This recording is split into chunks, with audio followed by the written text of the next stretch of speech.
Honorable Chairman of the Legislative Council, Honorable Speaker of the Legislative Assembly, Honorable Chief Minister, members of the Council of Ministers, members of the Legislative Council and Legislative Assembly, and the hard-working and the peace-loving people of Telangana.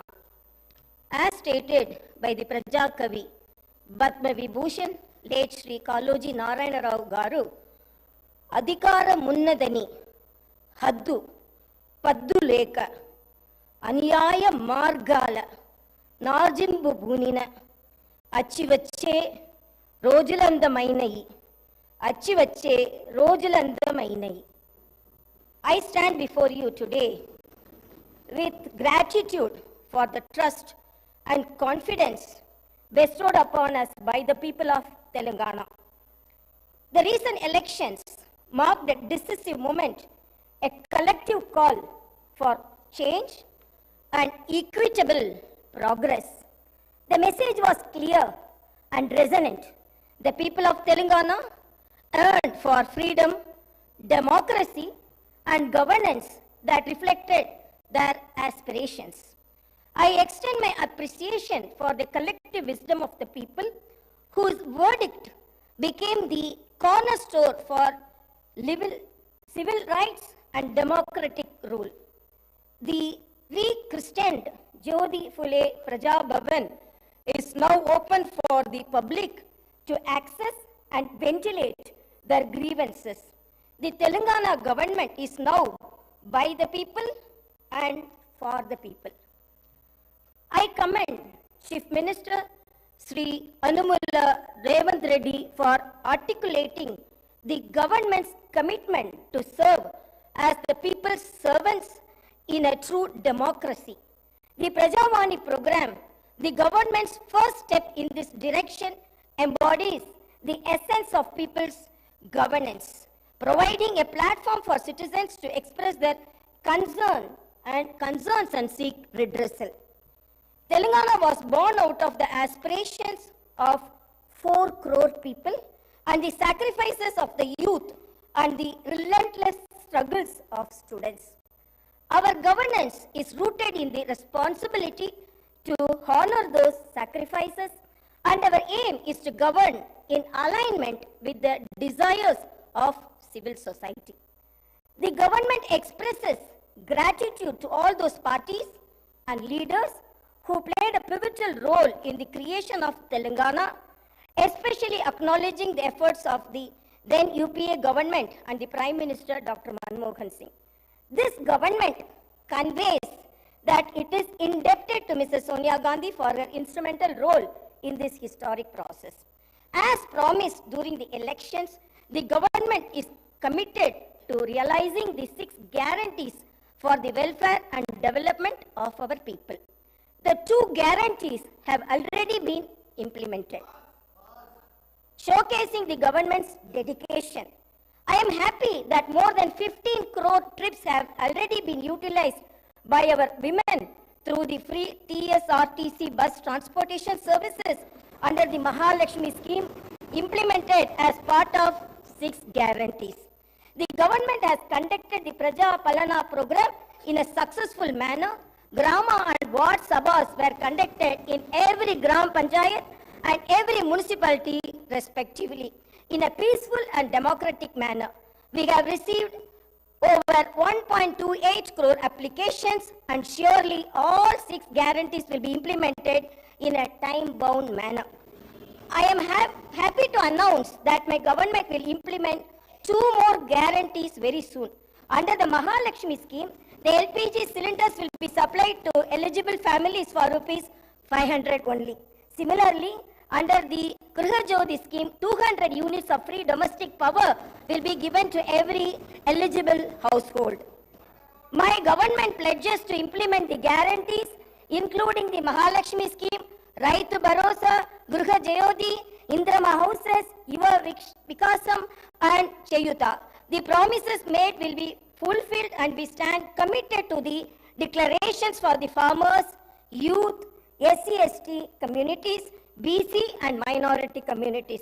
Our vision for Telangana encompasses various sectors from irrigation projects like Palamuru Rangareddy to education with fulfilling up to about 2 lakh jobs by our newly constructed TSPSC. The government is actively addressing land-related issues through the newly formed Dharani Committee. Hyderabad, our capital, is not only the seat of governance, but also a source of revenue for the welfare and development of our state. We aim to revive its past glory and continue decentralizing development across the state. Our government is committed to restoring financial discipline and transparency. The white paper on finance released during the last session of the Assembly has laid bare the incompetent and reckless manner in which the previous government has managed public finance. The people of Telangana have handed over a rich state to the previous government, and after 10 years, they have handed over a debt-ridden state to us. The immediate challenge is to improve the state's financial situation without burdening the people. The budget gives us an opportunity to start the path of restoration, responsibility, and accountability in the management of public finance. The rebuilding process extends to institutions that have suffered in the last decade. We pledge to restore the core values of the legislature and executive, ensuring transparency, accessibility, and adherence to the constitutional principles. All the institutions that are critical to the growth and development of the state, like TSPSC and TSHRC, State Information Commission, universities, etc., will be given the space to function in a responsible manner. Agriculture has been backbone of Telangana, providing sustenance to a significant portion of our population. The toil of our farmers has played a pivotal role in shaping the economic landscape of our state.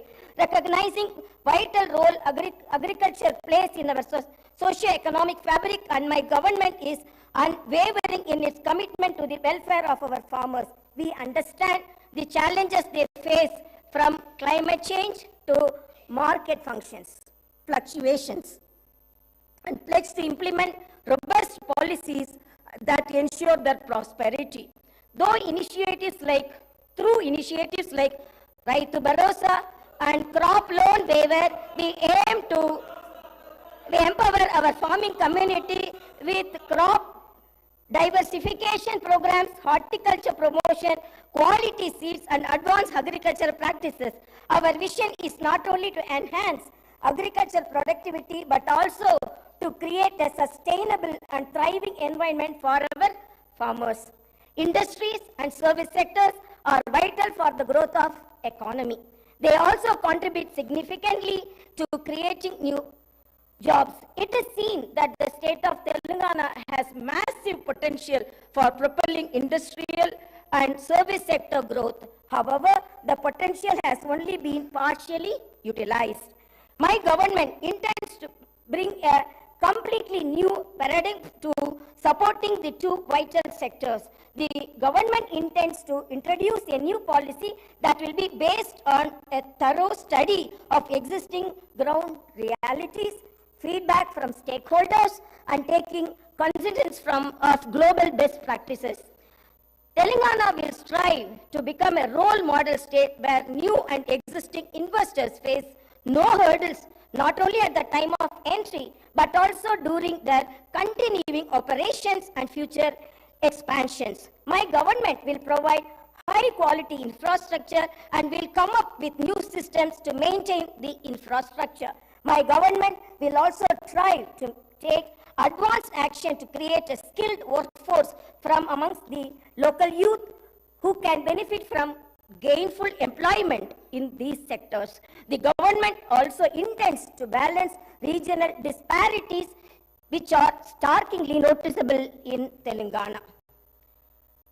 Data shows that many industrial units in Telangana fall under the categories of micro, small, and medium enterprises, or MSMEs. The challenges and requirements of MSMEs are quite different from those of large industries. My government will announce a new MSME policy for helping them with improved technology, the ability to recruit skilled manpower, financing, market access, and the prevention of industrial sickness. An exclusive institutional mechanism will be set up by the hands-hold MSMEs and support their grievances. The government will also take specific measures to encourage entrepreneurship and risk-taking in marginalized communities, including the SC, ST, BCs, minorities, women, persons with disabilities, when they choose to pursue entrepreneurial activities.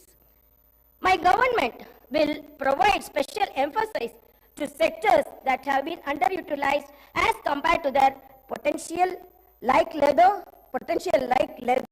and footwear, gems and jewelry, chemicals and plastic, engineering goods, FMCG products, high-value food processing, electric mobility, and storage, and ensure that the dedicated industrial parks and the supporting ecosystems are created for each.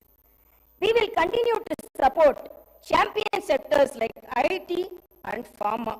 My government is proposing to set up 10 to 12 pharma village clusters of extents between 1,000 to 3,000 acres, which will be away from habitations and also self-contained with facilities for effluent treatment, testing labs, logistic infrastructure, and social infrastructure for housing, education, and healthcare.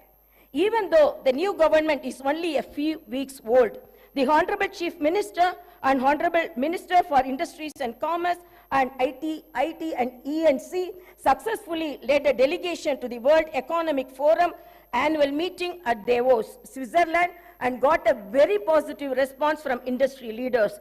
Over 40,000 crores is new investment were announced addresses on the government's vision for healthcare and agriculture to the esteemed delegates during the conference.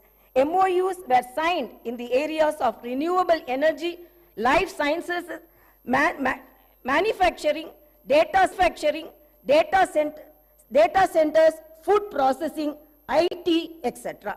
Digital adoption is happening at a rapid pace in our society today. Telangana state not only needs to fully benefit from digital opportunities, but also become a leader in the country for new technologies. One of the most significant forthcoming initiatives of my government would be to introduce the internet as the basic right. The focus will not just be to create digital infrastructure, but also to make it accessible and affordable to all sections of society. My government will implement a very thorough digital literacy program to ensure that every household, regardless of its economic status or location, will be able to benefit from the rapid digital adoption of opportunities that are arising. My government is determined to harness the power of new technology, particularly the artificial intelligence. We will position Hyderabad and Telangana as the AI capital of the country by inviting the top global and national technology companies to set up their AI centers. We will set up a dedicated AI city in 50 to 100 acres. With an inclusive approach and targeted planning and execution, I am confident that my government will be able to fully unlock the potential that industries and services sectors offer to the people of Telangana, and I am also confident that the initial results will be visible within few months.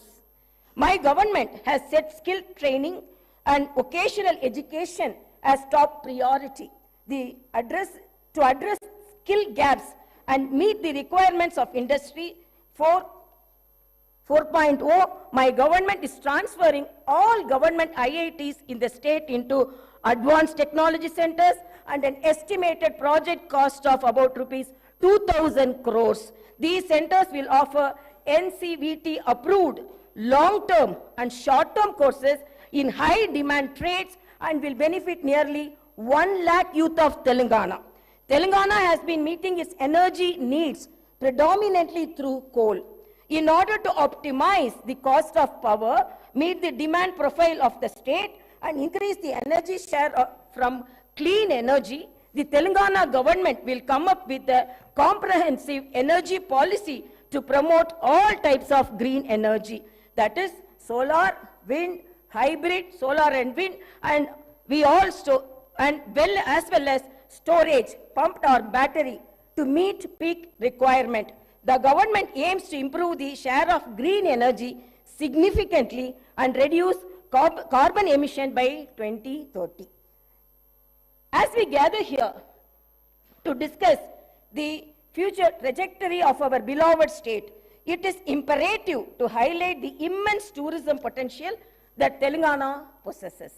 Our state, nestled the heart of India, is not only known for its rich history and vibrant culture, but also boasts a plethora of tourist attractions that can enhance visitors from far and wide. Telangana is a treasure trove of architectural marvels with historical monuments and structures that tell tales of bygone era, from the majestic Charminar, a symbol of Hyderabad's heritage, to the intricately carved 1,000-pillar